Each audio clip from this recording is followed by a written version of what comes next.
sa pagpaparami po ng itik sa lugar na ito. Ang kainan along the way.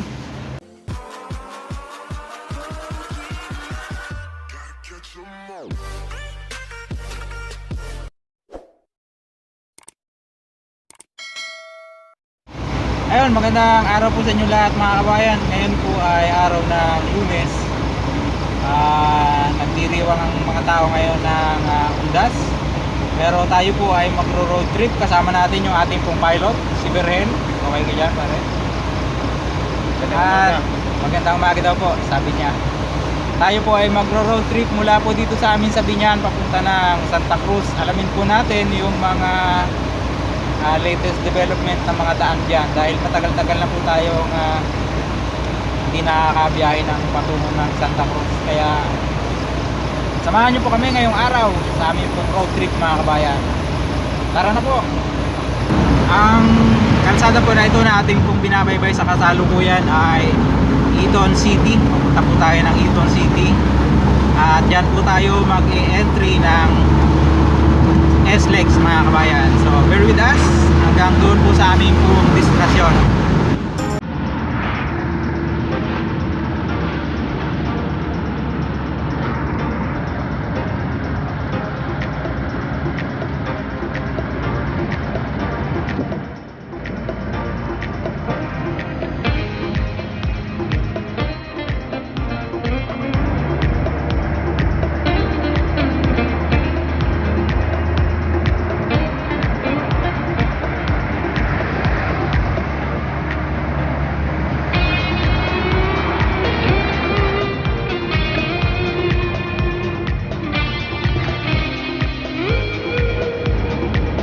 Ayun po mga kabayan, sa biyahe po pala natin ay doon po tayo dadaan sa Bocal Bypass Road.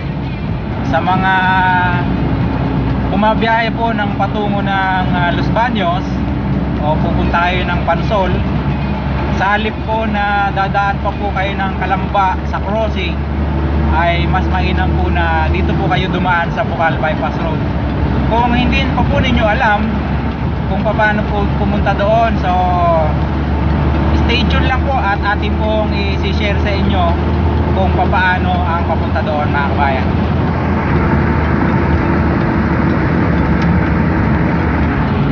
So from SLEX mga kabayan, sa halip po na magkakalamba exit po tayo ay dito po tayo sa Turbina exit. Kaya sundan nyo lang po kami mga kabayan.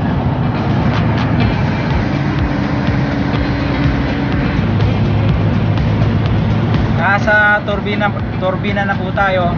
Kung matatandaan nyo, ito pong lugar na ito ay busy lalo na po nung hindi pa nagkakaroon ng pandemya, dahil ito po ay kinaroroonan ng napakaraming mga bus papunta po ng south mga kabayan. Ayun po, pag-ahon nyo rito ay wag nyo na po masyadong kakatulinan dahil kakaliwa po tayo dito sa Ayala Greenfield. Makikita nyo dyan sa taas, may arrow siya, ayan o. And then turn left.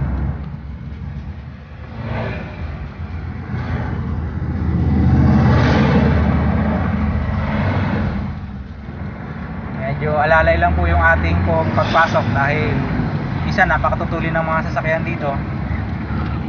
Actually ito po ay private property, pero nagpapadaan naman po sila ng yung mga makikiraan lang. Lalo na nga po yung mga patagos dyan ng Pansol at papunta all the way hanggang dyan sa bahagi ng Santa Cruz, Laguna. Sundan nyo po kami mga kabayan.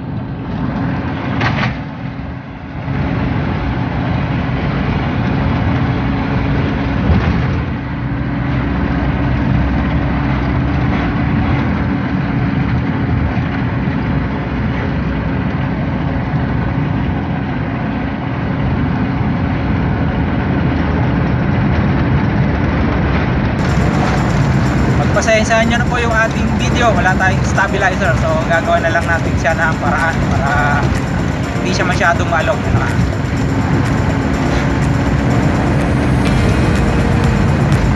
A little bit busy ito pong kalsadang to mga kabayan dahil matagal naman na po ito na open sa publiko, kaya halos karamihan ng mga kasama nating drivers at ng mga motorista ay kabisado na po ito. So ang makikinabang po ng ating pong video na ito ay yung pong mga hindi pa po kabisado yung daan na gusto po nang pumunta ng Pansol, lalo na po itong mga darating na season, mga mag-outing. Marami po kasi mga resort diyan sa Pansol. So dito po ay kung padiretso po kayo papunta po ng Ayala Greenfield Station, may mga golf course po dyan. At yung pong Palos Baños ay kakaliwa po tayo. Ayan.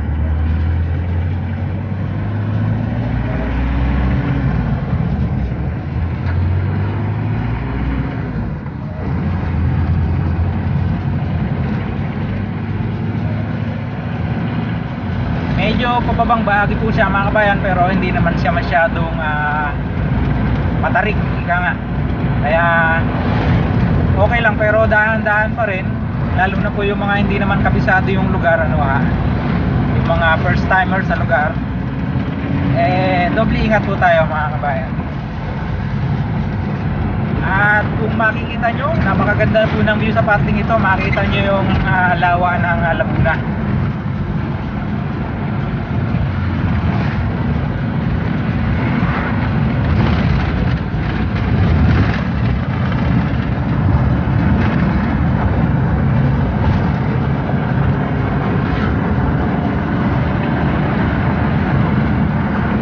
Kaganda ng daan, na widening na. Dati 2-way lang po itong bahaging ito, pero dahil nga marami pong nakakaalam na ng daan, kaya may road widening na po siya. Ayan, kung mapansin nyo, tig 2 lanes na po pagkabila. At mayroon na rin mga naglagay ng mga tindahan sa magkabilang gilid, kabayan.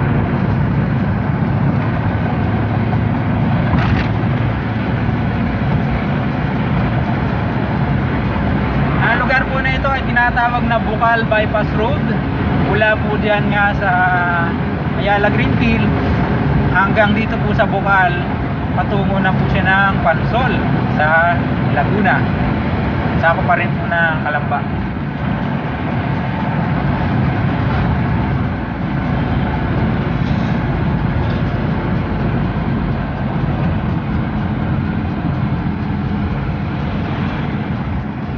Ayun, ito po yung sinasabi ko sa inyo. Magmula po dito ay matatanaw nyo yung view ng Laguna Lake.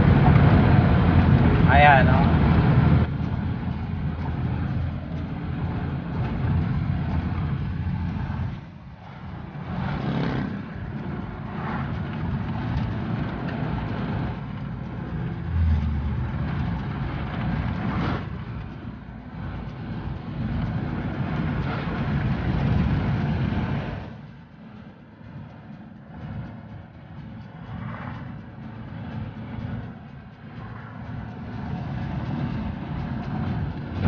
Napakalaki pong tulong mga kabayan ng bypass road na ito, dahil kung matatandaan nyo ay napakasikip kapag dyan po kayo dadaan ng Calamba crossing, lalo na po nung hindi pa nagkakaroon ng pandemic. Nako, matakot-takot na traffic. Kaya napakalaki po ng tulong ng lugar na ito sa mga pupunta nga po ng bahagi ng Santa Cruz o kahit dito sa Pansol area, ay mabilis po ang biyahe. Yan. Approaching na po tayo ng National Highway going to Santa Cruz. Kapag ka po kayo ay nag left turn dyan, babalik po kayo ng Laguna, ng Calamba, Calamba, and then pag nag right turn po tayo ay papunta na po yan ng Santa Cruz area at mga ibang bayan pa po na ating pong madadaanan. Ayun.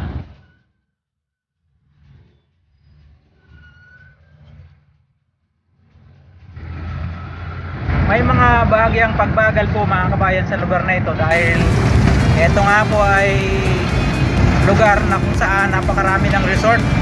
Mapa-private man po yan o public. Kaya mapansin nyo, ayan, dami mga ano sa gilid-gilid.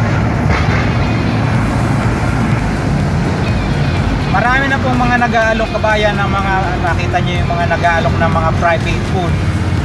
Palatandaan po yan na unti-unti nang bumabalik ang sigla ng kalakalan o ng negosyo sa bahaging ito, ng Pansol sa Calamba, mga kabayan. Magandang balita po yan sa ating pong mga kababayang nagnenegosyo na mga private pools. Tayo po ay nasa sapaanan halos ng Mount Makiling. Makikita nyo, ayun, medyo maulap dahil sa hindi malamang kadahilanan. Maganda naman po yung panahon kahapon, pero ngayon ay makulimlim siya. Ayan, oh.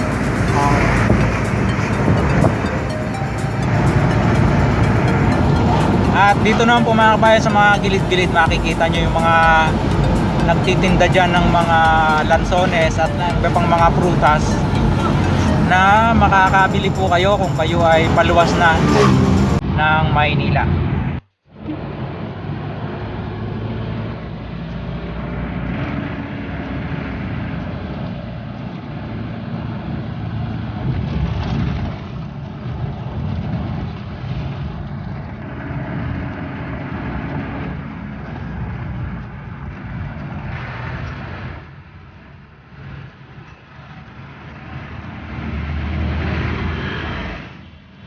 Okay, good morning po sa inyong lahat mga kabayan. Muli, magandang umaga, magandang araw sa lahat.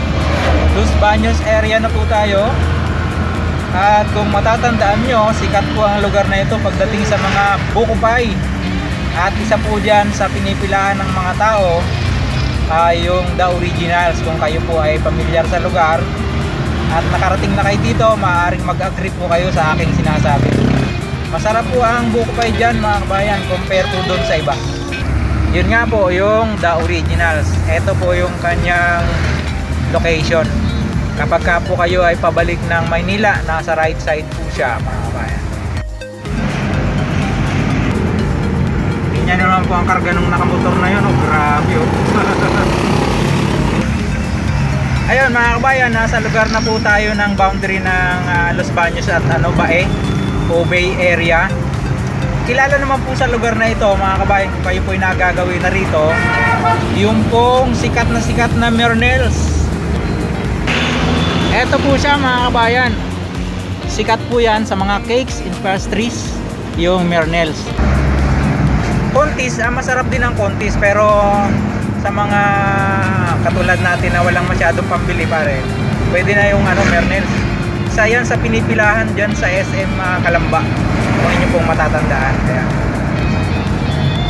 may checkpoint pero hindi naman sila naninita. Ayan, mayroon lang nakalagay na karatula sa gitna. Narito pa rin po tayo mga kabayan sa lugar ng Bae o Bay area. At kung mapansin nyo, napakaganda na po ng kalsada rito. Napakaluwang.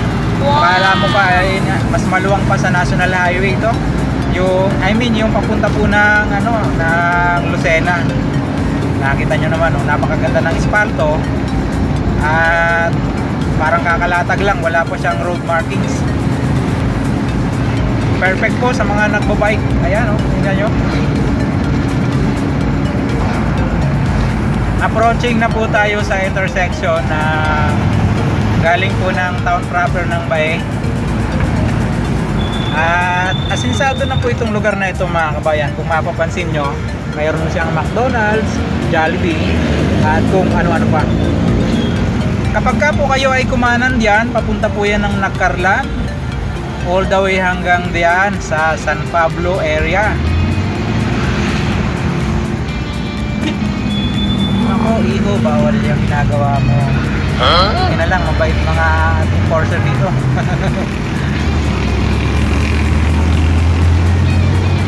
At sa mga mahihilig naman po sa mga halaman, yung mga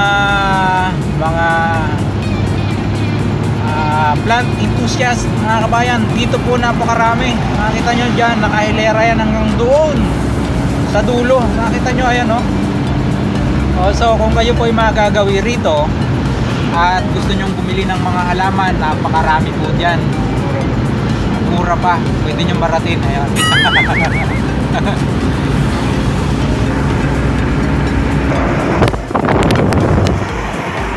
Ito po isang dinadayo dyan mga kabayan, yung Isdaan Restaurant. Medyo na-late lang tayo ng kuha ng footage. Isa po yan sa magandang pasyalan kapag ka po kayo nagawi rito, yung Isdaan. parang ang ating pagkakaalam ay mga fresh na seafoods ay bibilihin mo tapos saka mo ipapaluto. Parang ganon. At along the way mga kabayan, pwede po kayong mag sightseeing. Makita nyo, ayan oh, ang ganda ng view. Wow, di ba?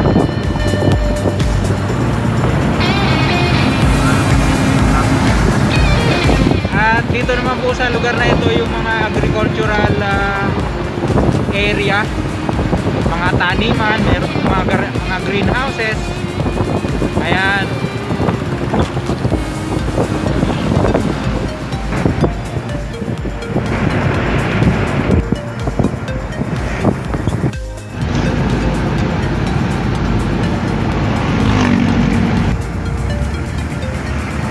Welcome po sa bayan ng Victoria mga kabayan. Mas kilala po sila sa mga pagpaparami po ng itik sa lugar na ito. At kung kayo po ay magagawi sa lugar na ito, mas maganda kung mayroon kayong makikitang mga salted egg o yung itlog na pula, tawag natin sa Tagalog.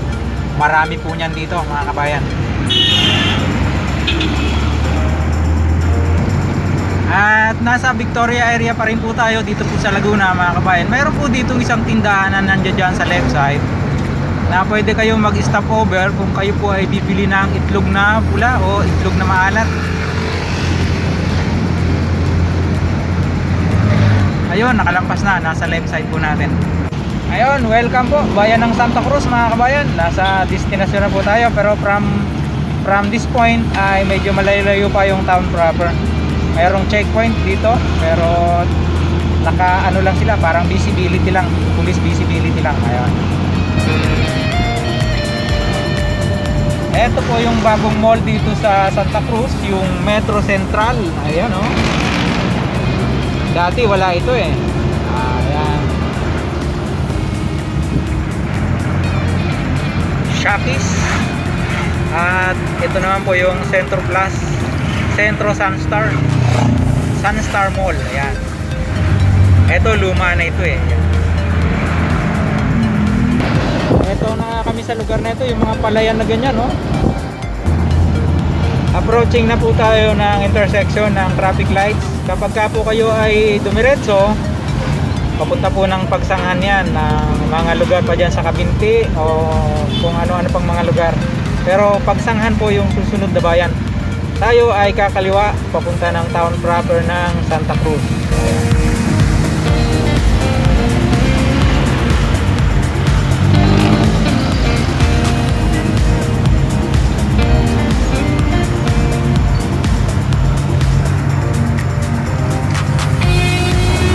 At kung hindi po ako nagkakamali, dito po ata ang opisina ng Philippine National Red Cross sa bahaging ito ng Santa Cruz.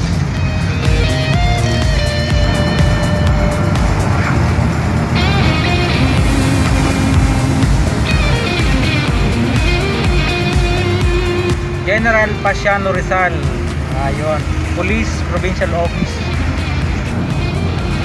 Ito po ang libingan ng bayan ng Santa Cruz. Makita nyo walang tao dahil bawal po, pinagbawal ng IATF ang magsipunta ng November 1 sa mga sementeryo. Ayun, welcome po sa bayan ng Santa Cruz. Ito po ang Kapitolyo ng buong Laguna mga kabayan. Sa mga hindi po nakakaalam, ito po ang kabisera ng buong Laguna, ang bayan ng Santa Cruz. Medyo hindi siya ganun ka-safe mga kabayan dito po sa town proper.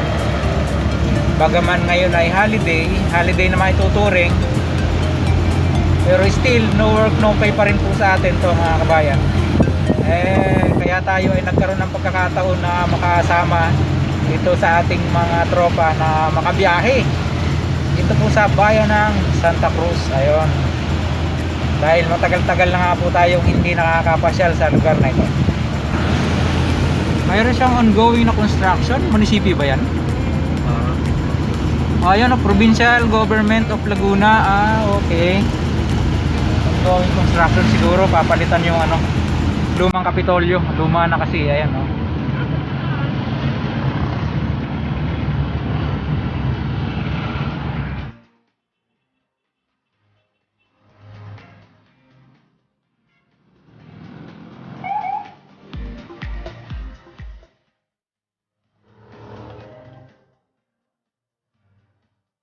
At syempre po mga kabayan, pagka may road trip, hindi nawawala ang kainan along the way. Ayun. Gotong Batangas, kahit tayo ay nasa Laguna. Shoutout kayo dyan, pare. Shoutout kay Kuya Butcho. Oo. Na gustong-gusto yung Gotong Batangas. Aha. Kuya Dan, salamat. Ayun, salamat nga po pala kay Paring Dan sa pagpayag na pagsama sa biyahe. Ayun, salamat, maraming salamat. Shoutout sa inyong lahat. At kami kakain muna. Ayun po, kabayan, kain tayo. At bago tayo umuwi ng Laguna, makatikim lang tayo ng Gotong Batangas. Kahit nandito tayo sa... Anong nakakasakop na lugar nito, boss? Victoria na, no? Victoria po. Victoria, ayun. Thank you. Shoutout sa may-ari ng karinderya kay boss. Pangalan po? Adrian. Kay boss Adrian sa kanyang masarap na goto. Sabi ng mga Bisaya, lami kayo. Wow! Ikaw, pre, Bisaya ka, di ba, no? Wow. Saan? Davao. Davao. Ah, Shoutout sa lahat ng taga Davao. ayun. Para makompleto yung ating road trip mga kabayan, ay kailangan nating pagtanghalian muna dahil alas 11 na. So malayo-layo pa yung biyahe natin. Kaya kain muna tayo dito sa gilid-gilid lang. Alalaki yung mga piraso niya kabayan, no? Tuwalya ng baka, tapos may kasama siyang balat, no? Iwa. Oo. Ayan, no? Ito, balat ko eh, oh. Wow! Sarap.